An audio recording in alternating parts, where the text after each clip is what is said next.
Good afternoon. My name is Darrell, and I'm here participating in the seminar on storytelling. It's been great so far. I've been able to pick up pointers and tips for myself as well as from the other people to take to the community during speaking engagements or even helpful on an individual standpoint. And I learned today from roughly, I'd probably say about 15 perfect strangers, about their lives and about their transgressions and progressions. And I couldn't ask for anything better on a snowy, somewhat inclement day. So I've already learned so much of how I can improve my ability to reach further into the community in depth. You come here as total strangers in the beginning. By lunchtime, everybody's laughing. You can feel the joy and the camaraderie in the room. So I've had trials and tribulations over my lifetime. As I was once told, bad doesn't last forever. It just feels like it. So there is hope out there for people to always improve, to reach out and try to better yourself. It doesn't always come one day at a time, but you focus on it, 1 second, 1 minute, 1 hour at a time, and have faith, and hopefully things will work out. I was born to parents. My mother was 17, my father was 18 when I was born. I was born in 1969, and as anybody who knows who's roughly around my age, that's the age of the end of the 60s, beginning of the 70s, where there was a lot of freedom going on. I was the first grandchild. I'm the oldest of 55 grandkids, roughly, not including the great-grands. And I grew up with 4 uncles and 4 aunts. 3 aunts, excuse me. And my childhood consisted of a lot of partying, being around that. My grandmother was only 35 years old. I think my grandfather was 36. So I kind of grew up, my mother was the oldest, my father was the middle child. So I grew up with a bunch of sisters and brothers. I didn't grow up with parents that knew how to be parents. My mother was a senior in high school. My father went on to a track scholarship at Bridgeport. He never finished because of his parenting responsibilities. But in saying that I grew up with parents who didn't know how to be parents, spending a lot of time with aunts and uncles who were only 12, 14, 16, I grew up with a lot of secrets that I was expected as a kid to hold. Everybody said, shh, don't tell that I'm smoking this. Don't tell that we're out here in the park drinking that. So I grew up holding a bunch of secrets that I didn't know were secrets. That in turn made me keep secrets. So I started off being alive through no control of my own. It was something that was bestowed upon me based upon the situation, the cards that were dealt. So not knowing that I didn't want that, because I thought it was cool when I was 10 and I was 11, I'd sit on my father's lap. He'd have a beer can, I'd be driving the car, and he'd have his California curls flowing. I remember my mother setting his hair, putting rollers in his hair and all that stuff back then.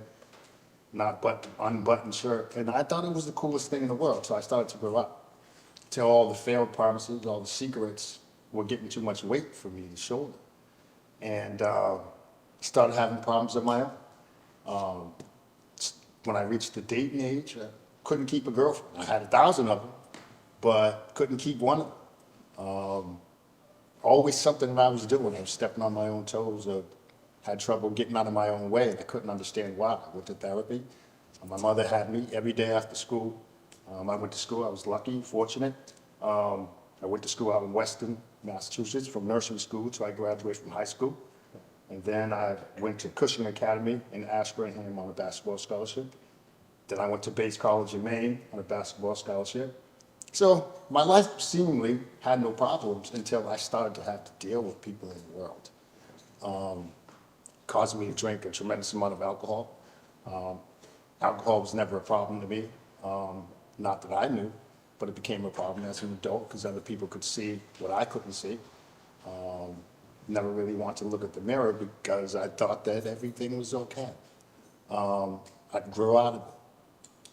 So the first measure that I took in terms of action was to try not to have kids before my time.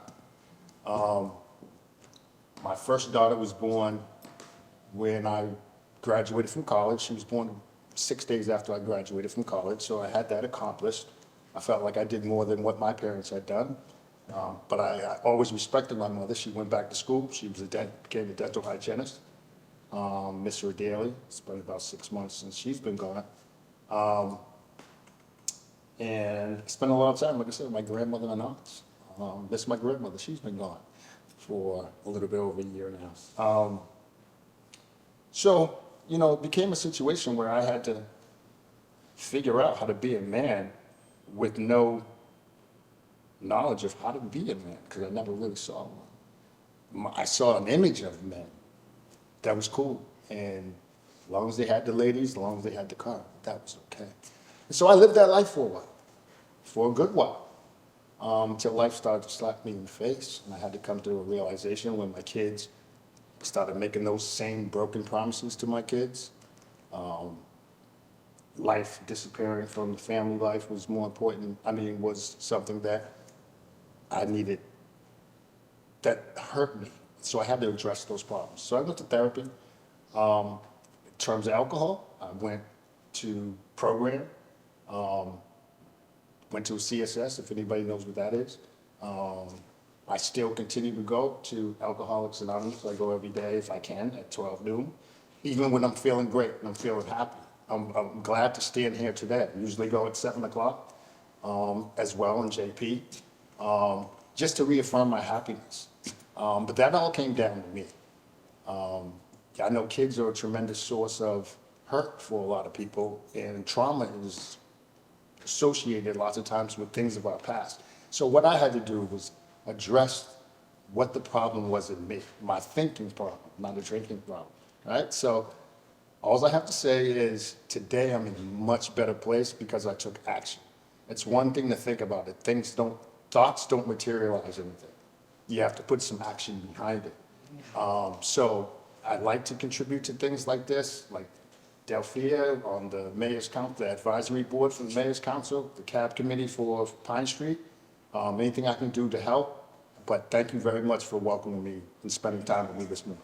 I hope you enjoyed this message, and I hope you get a chance to participate in the storytelling event if it happens to come near you or if it's within travel distance to you. It'll be well worth it. Thank you.